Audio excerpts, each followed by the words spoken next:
Okay, we're at 10:45. Everybody ready? All right, welcome back, everybody. We're going to go ahead and move back into our open session, and we're going to begin with Public Works, Loretta Swanson, Utilities and Waste Management. Morning, Commissioners. Just a I couple can't of... hear you, Loretta. Oh, can you hear now? I can hear fine. Okay. Commissioner? Nope. No? I can. Can you hear us, Commissioner? Randy, can you hear us? Randy, can you hear us? I'm going to get that's no.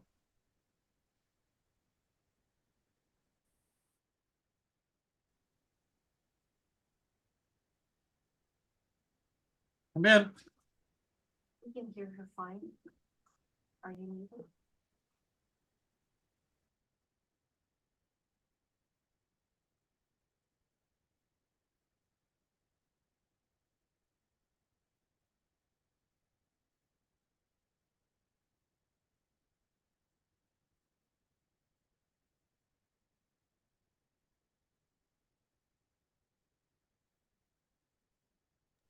Say something, Loretta.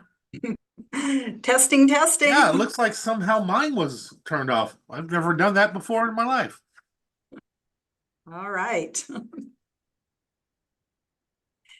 So, Commissioners, this morning I just have a couple of quick updates for you. One is not on the agenda, and just to let you know that last week, TIPCAP, as I'm sure you are aware, met up at the North Mason Voice, and there were about 30 or so folks in attendance. And we also had Amy Amos, the project engineer for the freight corridor, in attendance. And it was all in all a positive and good meeting. So had some good dialogue with the community, and lots of nice compliments for our crew and engineering and survey team for the work up in the north end. And so it was good meeting. Good. And then I also want to share with you, we met again with the City of Bremerton and the Commerce grant managers for the extension and design work for our Belfair treatment plant. And the upshot of that, Commissioners, is that well, maybe would you mind if I did a screen share real quick? I laid out kind of some tasks and potential timeline based on what I heard from that meeting. And let's see. Okay. I think I've got it up here. Yes? Yes. Okay, great. And so with me was Richard, and Mark was able to attend as well. So thank you, Mark. So the first step would be to initiate tribal consultation, and that would happen right away. And then we were talking about what form the relationship would look like in terms of doing design work for the portion of work within the city and the portion of work within the county.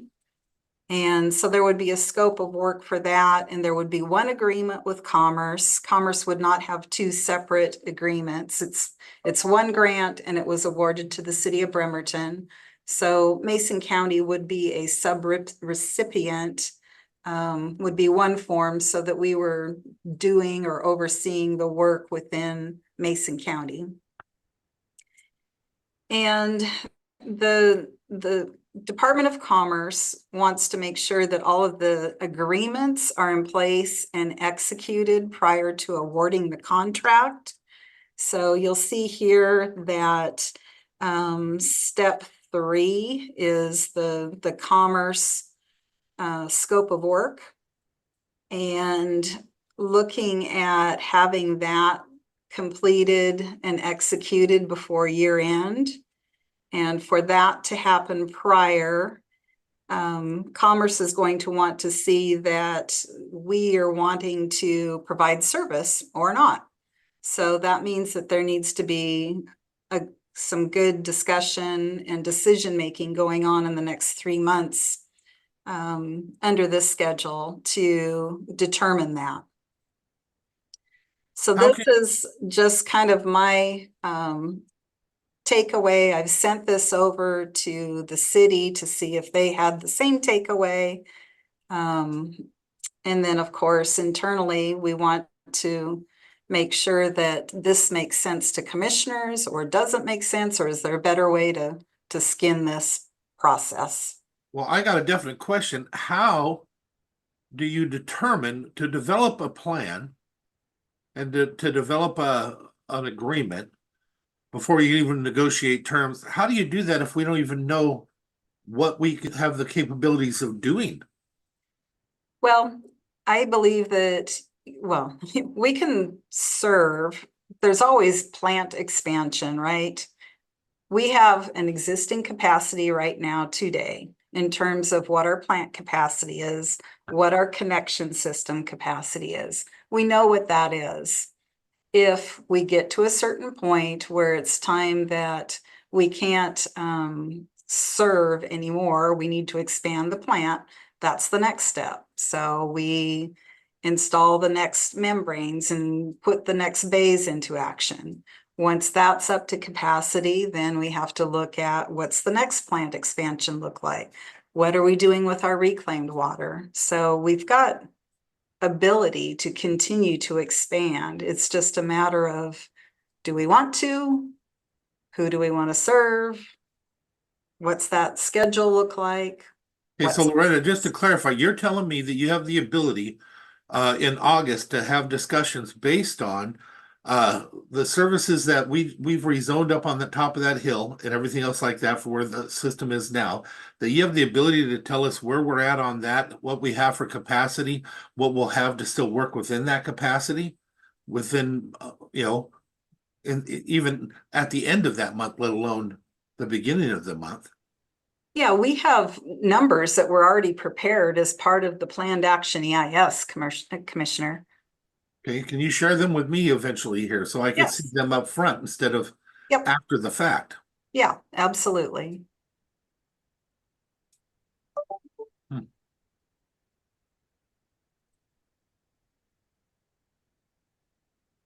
So this is, like I said, very hot off the press from our meeting last week. City has not looked at this. This is just my thoughts and notes about what this might look like, and want to get this out to you. And certainly have you think about that and whether that makes sense or not, or what other steps. So Commissioner Netherland, absolutely appreciate your got some good direction right there. What do we know today, right now? Yeah, well, and you're trying to put all this so early up. They don't even have the letters from the tribes. I'm looking at that. Yeah, It's just interesting. They don't have the comprehensive plan either yet, right? that I don't know. So why are we stressed with figuring everything out before we even have any of the answers?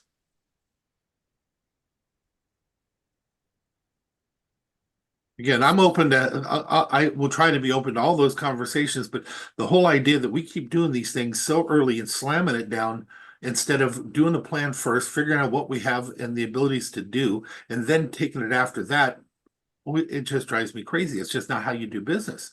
Yeah. And we're being expected to handle all the weight first. I don't understand that.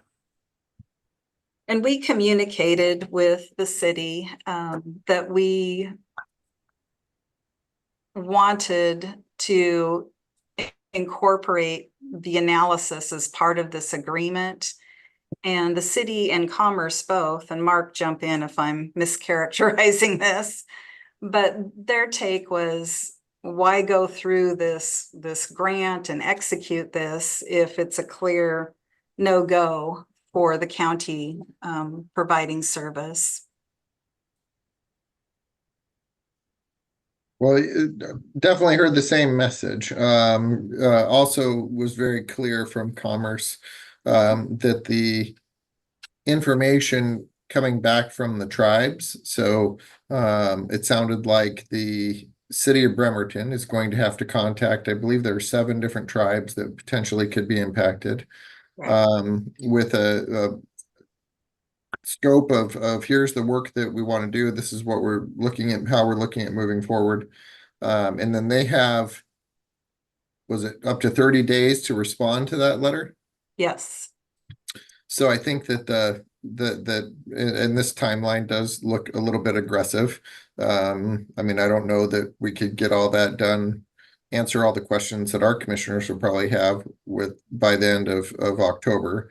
But at least understanding are the tribes that 30 days and understanding the tribes responses that we receive from the tribes for that area would be a we have to incorporate any concerns or issues that the tribes bring up In the into scope our of- plan.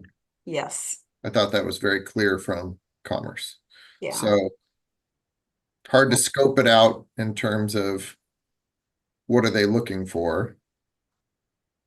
And for ourselves, that's the part I'm trying to understand. Maybe I know I'm not a fan of this stuff, but at the same time, I'll try to be open-minded with it when it comes to it. How do we even have a straw man without at least having an idea of exactly what we're doing, what we're looking to do, what we can have done? That's the parties develop a draft agreement. Before you develop a draft agreement, you have to have all that other information in. Then you do the draft agreement. Then from that, you do the negotiation of terms. I don't know how you do that in 30 days, and then because I've never, but maybe you already have it again, Loretta, and I just haven't seen it all. So Mhm. I need you to share it all with me, because I definitely would prefer in the future anything that's of this magnitude. I have that information way before we start to talk about it. Yeah, and this is like I said, this is a first step. This was working backwards, commissioners, from Commerce had a execution date of June that the grant should be executed by. So kind of looking at what are the actions that need to occur prior to that. Yeah, so Commerce basically what I got out of that, and you can correct me if I have misheard it, Loretta, but with projects like this, Commerce expects that it's going to take longer than potentially the biennium in which this was funded. So Right. they said that they would that it's very common for them to go to the ledge and ask for a 2-year extension. So when you look at the horizon of from beginning to end, what is the timeline associated with this project? She said that was a 3-year period. Is that correct, Loretta? Yes, yeah. Okay. Yeah, and I think though that everyone was of the opinion that it would be best to execute before June so that it was clear that it was a project that was going to move forward and that they could lock in and get a request for an extension for the next biennium. No guarantees though. Right. Yeah. So Loretta, I think a couple of things I'd like to see with this is who's responsible for what, Mm-hmm. and just having a clearer delineation of that on the proposed schedule there, Yes. because there's a lot of this that is going to have to be Bremerton doing the lift on that. Yes. Our proposed scope of work is related to what's already in our capital facilities plan, and so that's the value that I see to that, is that's stuff that we need to work on regardless of whether or not the extension goes beyond the county line, and we do a partnership with the city of Bremerton. We have facility needs that are out there for the next decade plus that we could help clear up with the 1.3 million that we were funded. So there's a ton of value in it from my perspective based on that. And so I think being clear about what's a Bremerton deliverable, what's a Mason County deliverable, what's a joint deliverable, is going to be really helpful there. I think we'll learn a lot from the tribal consultation side of things. I know that we had received a request for some government to government conversations with the Skokomish tribe on this, and so I'm sure there's a lot that we'll learn just from that part of this process alone. You know, and in terms of capacity, I mean, I think Mark, actually, you might have been the one that mentioned this to me, but there was a specific area delineated in the legislation appropriating these dollars that the legislature had a service area that they had written into this. Is that true? In the explanation in this grant agreement, they identified 400 acres on the south end of the PSIC area, I believe. So yes, in the language associated with this grant, it was very specific to the space. Yeah, and then even among that specific acreage, how much of that is really developable? How much of that is going to actually be, you know, it's taken up by wetlands or other critical areas? How much of that is taken up by the freight corridor eventually? So, you know, out of that 400 acres, what are we really looking at in terms of developable area that could be a potential capacity issue for us?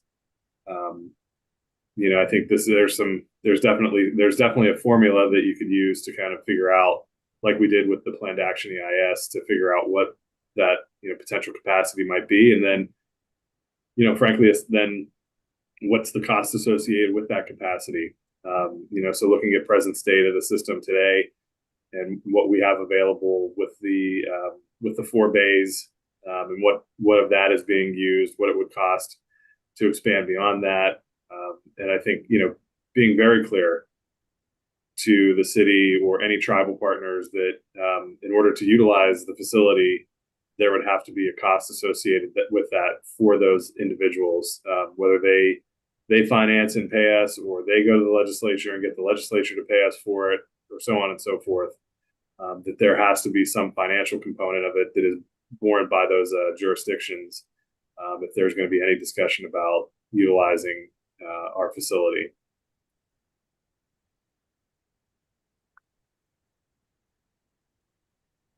And I think that there's a lot more to bring into the conversation too. And I know it's been discussed before. Well, I think everybody knows my priority first is Mason County and making sure that we have all potential growth considered before we move forward. But I think that environmentally, there's 2 aquifers that we're talking about, right? 2 different aquifers. And so I think the tribes are going to have a lot to say, and it might take more than just 30 days. So they may consider, I don't know, they might want more than 30 days and ask for an extension on it as far as their comments too. So timeline looks very compressed, and I'm a little nervous about it. But I think if there's a lot of communication, consistent communication between everybody, well, I don't know. I don't know if the timeline is a little aggressive or not, but usually the legislature is really good at working with us and taking our considerations or taking our concerns into consideration.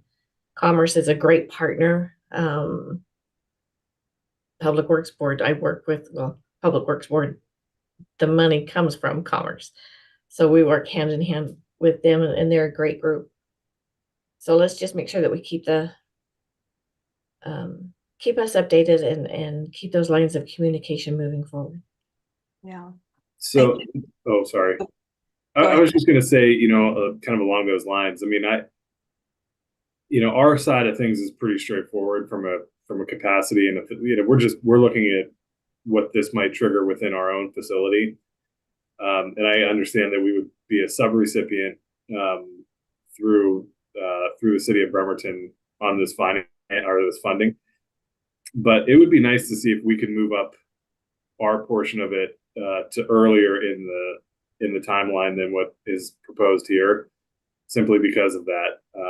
You know, that part of it where, you know, we want to be able to maximize our benefit from receiving this funding, so that if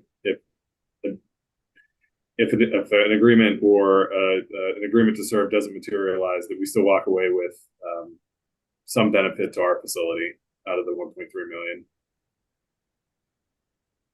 And as for me, I don't know about tightening up the timeline, but Loretta, please write this down because there's some things that I would like to hear in the very near future have presented to me. Exactly what is it they want, gallon wise and everything? What is the actual capacity that they are actually looking for? And with a limit, what is the limit of what they're looking for? Okay, how much is needed to handle our own properties that we have Yep. already zoned and everything that we have sewered and ready to go out to? I can even live without it be counting across the road. Okay, I'm trying to be as open-minded as I can to try and represent the county well. But I definitely want to know in the areas that we are sewered and already have it for ourselves, what does that look like? Mhm. And what I'm actually asking on that is we're looking to sell surplus capacity. At least that's what I understand. So I want to know what we have that is actual surplus that we're going to be selling. Okay. Now, if we're going to be selling surplus and we sell a surplus percentage of our plant, our people had businesses closed down and they were put in great debt in order to get where we were at. How much is that percentage worth? What is the value of the percentage of the plant that we're going to sell? And are they even interested in buying their share of it? And another question is the comment is that it will supply up to 400 acres. If I understand it correctly, and maybe I'm wrong, that 400 acres is up above. They're not counting all the land that it goes through to get there. And if that's the case, we need to know what that looks like and if there's any way to make sure that it is restricted so nothing else taps off of it except for what we're working on here. Because you can think whatever you want for the end place where it'll connect and whatever their capacity is, but if they're going to touch anywhere along the line, that increases that capacity requirement and request. So please have that stuff to provide for me in the near future. Okay, and we did discuss with Bremerton that we need to know what is the flow, what is the demand that you're looking for. So absolutely got that. That request has been made of Bremerton. Yeah, and surplus capacity, what do we need to serve what is unserved right now in the UGA? Maps of the service areas. And I think that's it. Okay, well, on that, Oh, Loretta, excuse me, and then the details about who's responsible for what. So what are the deliverables for the county? What are the deliverables for Bremerton? And what are joint deliverables? so on that, Loretta, I want to also clarify when it comes to surplus, I'm talking about surplus from what we do right now. As soon as we start dropping more things in those other filter areas, that's going to increase what we're doing. What do we have right now? Yep. Okay. Right today. And then we have a limitation on spray field. What do we have right now? Not what somebody hopes we're going to get or whatever. Yep. What is the actual surplus? That's not surplus if we start dropping membranes down into the thing. That is us paying to do more and expand our system that we're currently using. So I want to clarify that for you. That's how I would like to see with the numbers I would like to see presented, please. All right.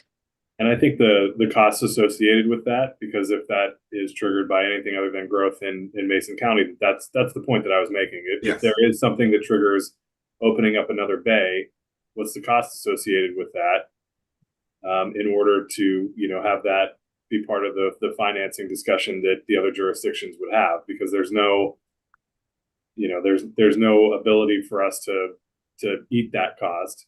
It would make no sense for us to do that. And so I just want to be very clear about that there has to be a financial contribution in order to cover those costs, and how they do that that's going to be up to them. If they want to finance that on their own, if they want to go to the legislature and get it funded that way, fairly agnostic to how they choose to do that, as long as we're getting compensated appropriately for any kind of expansion that it might trigger. And I think that's hopefully, that's part of the capital facilities plan that this project was pulled from, is looking at the expansion of the bays, is looking at the expansion of the spray field and what triggers that. And so Again, I'll just bring up something that, we have been talking about for a long time, is actually getting clarity from Department of Ecology about what those thresholds are for our spray field, so that we know that. Is it another 500,000 gallons? Is it 100,000 gallons? Is it a million? Who knows? I mean, that's the question that I think we've been asking with no response from Ecology for quite a while. And I don't know if it's time to get our legislators involved to help us shake that information loose from Ecology, or if we're just not being clear enough, or having some sense of urgency in those conversations with Ecology. But from a regulatory perspective, I think that also drives a lot of this discussion: is what are those thresholds that Ecology is going to be looking for, in particular as it relates to the spray field. And I think some of that will shake out as well when we hear back during the tribal consultation process. So commissioners, you all and Mark absolutely recognize that those comments and concerns may lead to additional study or some additional data that we need to gather and address. And Sharon, you're absolutely right that this schedule is very compressed, very aggressive. All that it takes is some, requests for additional information to stretch that all out right from the get-go. And Loretta, that's what I'm saying as well. Yeah. Before you can put together a draft agreement, you have to have all that stuff first. Yeah. So and I think it would be inappropriate. And I don't know how that, if you tell me that's possible, it just doesn't seem realistic. Because even after you get us that information, we need to have those discussions regarding it, because Sure. that's going to be interpretive. How do you do that in 30 days? Yeah, and it'll lead to additional questions, like, tell me more about this. What do I, this raises another thought I have about, so find some information there. And then there are things here as far as like the engineering services, draft RFQs. So Kevin, you were talking about what can we do to get going? So even though there's no agreement, we could certainly start thinking about what that RFQ looks like, what a scope of work looks like. We wouldn't initiate that until there was any contract executed, but we can certainly front load some of that work, right? Yeah. Yeah, I just think, I don't know if we need to sign a subrecipient agreement with the city of Bremerton, but I would put that as an August deliverable, so that if we wanted to move forward with our portion of the work, as they're figuring out what capacity they might be requesting, I wouldn't be upset about us taking advantage of the free legislative money while while they figure out what they're doing. I didn't understand what you just said, Kevin. I'm sorry. Did I hear you to say that you want to do a ILA with them in August? This August? Just to access our portion of the funding that was appropriated. So, like, if we wanted to look at our deliverables from our capital facility plan that this project is potentially going to fund, from the $1.3 million that we were granted, like, can we utilize that prior to or separate from Bremerton, is what I'm saying. So, like, if there's an opportunity for us to develop our own scope of work for our own plant needs and facility that are in our capital facilities plan and program those out, do we have to wait until we get to whatever portion 4 that is, or wherever that is on there, November, December? Or can we just sign a simple subrecipient agreement with Bremerton that allows us to access the money that is our portion of it, to do things that impact our community? Okay, I see what you're saying, but not signing an agreement. But I thought that's what they were asking for before they'll even do anything with us, is an actual agreement that we're going to service them. Yeah, I don't want Bremerton to hold our money hostage, is what I'm saying. No, I'm with you. I understand what you're saying now. I was just saying, if they're willing to do it, I'm willing to look at that. That's absolutely, you're right. I'm a no-brainer. But if they're looking for us to say we will service them, I don't even know how we're going to say we can do that, even in the timeline she's got, let alone in August. Yeah. No, and I'm not saying that at all. I mean, I think there's definitely legitimate conversations to have there. I'm You saying make sense. I don't want to wait. I don't want to wait for Bremerton to figure out what they want to do, or get to a point where we're waiting to receive money to do things that we know need to happen to our facility, regardless of this expansion. Yeah, no, we agree. You and I agree on that. I'm interested in that too. If we can do it without that service agreement to find out what we have, that makes more sense to me anyway. To be able to utilize some of that money because I thought that's what we were doing to find out what we have. Hey, Loretta, not because Yes, actually in your service agreement squares, uh, this ain't much different, but it may help. You see how you have parties develop draft agreement? yep, That green can go into September, and then the negotiated terms, yeah. that green can go into October, so it covers Yes. both months. yes, And then maybe keep the decision point or move the decision point to November. mhm, But at least you have the flexibility to do what we need to do at that point, because I don't know how you're gonna do it to get a draft agreement together by the August. yeah, But I could see how we might pull it off by September. And then you're gonna need time to negotiate, so that's another month out. So if we get it in September, that gives you October. Then we have to make a decision in November. yeah. And those are, I thoroughly acknowledge and understand. I mean, that's budget season. There's all kinds of things that you all have going during during the next 3 or 4 months. So we'll need to talk about what makes sense, right? Yeah, the other thing that I think is also would be helpful for us, Loretta, is looking at other multi-jurisdictional interlocal agreements for utility services. So I always think of LOT as an example where you have Yes. four jurisdictions that have an interlocal. There might be some examples there that we could benefit from reviewing. Yeah, and we do have some examples of those, Kevin. Lot, I believe Clark, I think we've got at least 3 or 4 multi-jurisdictional examples that we can share with commissioners and kind of highlight, what were the considerations and methods. Yeah. Great. All right. Well, I definitely appreciate your quickie review of this, commissioners, and we'll continue on. I'll gather the requested items and get those together in the next week or 2 and get back.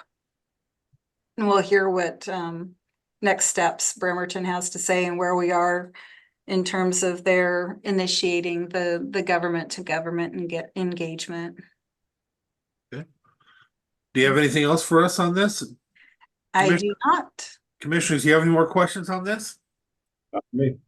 Okay, what else you got for us, Loretta? I believe that is it. I did send some draft language, and thank you, Commissioner Schutte, for your assistance on Skokomish. And so and thank you, Commissioner Trask, for taking a look at that and your comments. So I would like to get that wrapped up. Commissioner Netherland, wasn't sure if you had anything to add. The only thing I want to bring up something different. We have some people that are upset of the road work that's happening up by Uffendall and stuff like that. And I don't know what to do about it, but it is a legitimate statement when they got a hold of me. They sent me a picture of the little tiny thing we put on the stop sign that they have to get out of the car to read to know that they're going to be doing work out there. I don't know if there's a better way to do it than that little tag on a stop sign. Which project? Up by Uffendall Pass. Okay. They sent me pictures of it and stuff. I'll share it with you. Okay. Yeah. And when I look at it, I had to admit, if you got to get out of your car to see it, you'd probably do better. Yeah. Okay. Anything else for Loretta? Okay, looks like we're good. Thank you, Loretta. Thank you, commissioners. All right, next up, we have support services. Mark. Yeah, I was just looking to see if Jen is on. Yes, I'm Oh, here. there you are. Good morning. I have 3 items for you this morning. The first one is the contract amendment. It's an ARPA contract and it's with North Mason Fire District. And the contract amendment is just, we're asking to expand the scope of work to include all startup costs for the program and not just equipment as the original contract states. You hit me on that one coming in the other day. I definitely appreciate it and have no issue with it. Commissioner Shooty, Yeah, I'm good with that as well. As am I. there you go. Thank you. The next item I have is the financials, so I'll share my screen. I love this part.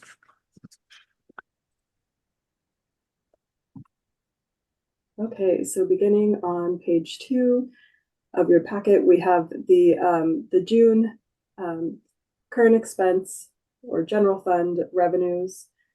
Through June of this year, we've received 24,289,000 compared to last year at this time, 23,936,000. We are at 54% of our budgeted revenue through June of this year compared to 56% last year. So pretty comparable. And just stop me if there's any questions along the way. On the treasurer's revenue detail, this page, I made a few error corrections from what was in the original packet, and I'll give you a copy, Mackenzie. We have received in the treasurer's office 16,828,000 this year compared to last year 16,749,000. We are at 58% of our budgeted revenue this year compared to 59% last year. So looking very, very comparable there.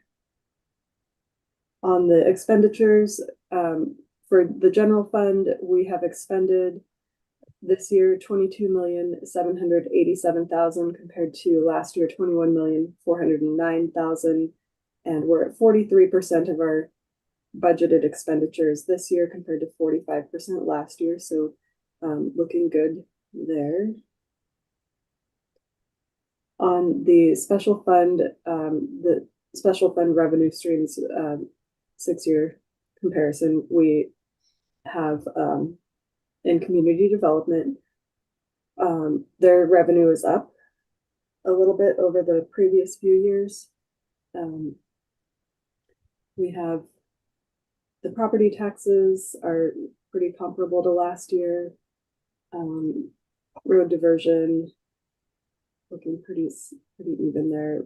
Property tax for roads just up slightly. The sales tax is up a little bit over last year and the previous 5 years. Criminal justice taxes and entitlements is up a little bit. Rural sales and use tax is up. The homelessness prevention filings is up over last year. Lodging tax is up, and REIT is up over last year, so everything is looking pretty good there. The sales tax detail, we have received through June 4,552,000 in the general fund, and we're on track to receive about just under 9.7 million in sales tax if things continue on the way that they have. So, And what was last year's? last year we received 9.5. Okay, I see it. Thank you. So yeah, we've continued to see an increase. We had 1 month, January, where we had a decrease compared to last year, but yeah, everything. I mean, it's still steadily over compared to last year, so that looks good. On the 6-year financial recap, so the cash, we have 29,028,000. You can see all of the reserves here. And again, we're at 54% of our budgeted revenue received compared, and 43% of our budgeted expenditures expended, and that's looking very steady compared to the previous 5 years.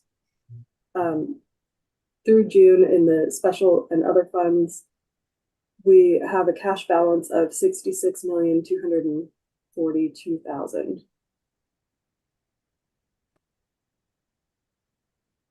In the motor pool, we have expended through June 747,000, we budgeted 1,936,000, and we're at about 38.58% of our budgeted expenditures. We are getting some vehicles that are coming in, so we'll see that number start to go up here. In the special and other funds, the revenue we have received through June, 32,630,000 this year compared to 29,824,000 last year. We're at 51% of our budgeted revenue this year compared to 50% last year. And the expenditures in the special funds, we've expended 23,713,000 compared to last year 22,851,000, and we're at 32% of our expenditures this year, budgeted expenditures, and 30% last year. And the last page on this presentation is the county debt. We have a balance at the end of June of 15,699,425 in our county debt.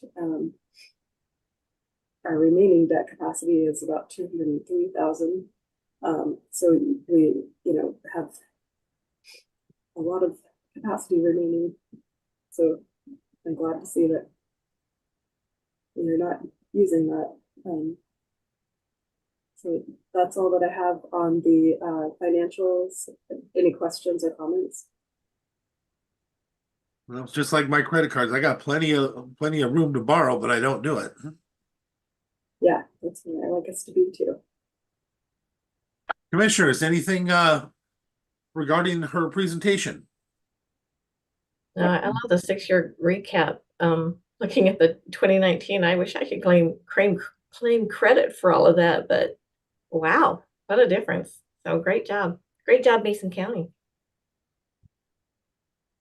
Okay, so any other questions or comments before the last item that we have? Kevin, anything? No, not for me. Okay, go ahead, Jennifer, you're up. Okay, so the last thing I have is an amendment with Community Action Council, amendment to the contract for the public services grant. And this is just a normal, contract amendment. We received 103,000 in additional funding for the CDBG grant. And so now we need to just amend that contract so that Community Action Council can administer those funds. What say you, Commissioner Trask? That sounds pretty normal, and we'll see where we go. Okay. Kevin? Same with me. Okay. Okay, thank you. That's all that I have. All right. What else you got, Mark? That's all we had for you today. Okay. Commissioners, do you have anything for Mark? Nothing for me. Nothing for me. Nothing for me. Okay, how about commissioner discussion? Good on that front too. Yeah, I know we have a meeting tomorrow. Yep. And we have a reorg meeting after that. So I will entertain a motion. Mr. Chair, I move to adjourn. I'll second. Hearing no objection, we are adjourned. See you tomorrow.